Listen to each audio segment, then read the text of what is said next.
Good morning. I wish I could be with you today to talk about a topic that means quite a bit to me, but I find myself in Norway, one of our strongest NATO allies. I want to thank everyone at the Committee on the Present Danger China, particularly Brian Kennedy, Roger Robinson, and Frank Gaffney.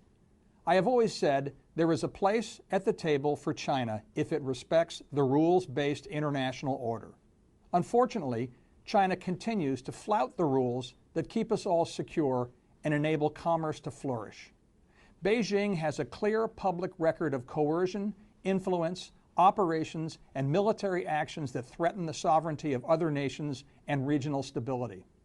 China has engaged in state-directed IP theft, human rights abuses, cybercrime against our military and our suppliers, large-scale surveillance and espionage.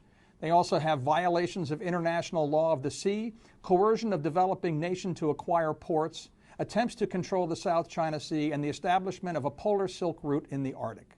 Incredibly, the retirement funds of American service members may soon help fund these activities. As I wrote in the Wall Street Journal, the decision by the Federal Retirement Thrift Investment Board to invest in the All Countries World Index will support Chinese companies that the United States has labeled as sanction violators, fraudulent actors, IP thieves, and human rights abusers. We must stand with our Indo-Pacific allies and partners against China's violations instead of underwriting its behavior.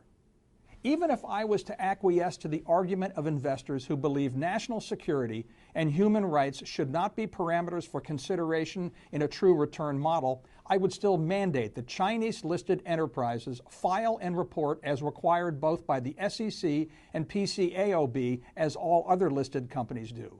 The Memorandum of Understanding between the SEC and the CCP Finance Authority must be dissolved, and Chinese companies need to report like every other listed company, to include full audit reports with working papers, material risk to shareholder value, board composition to include party member affiliation.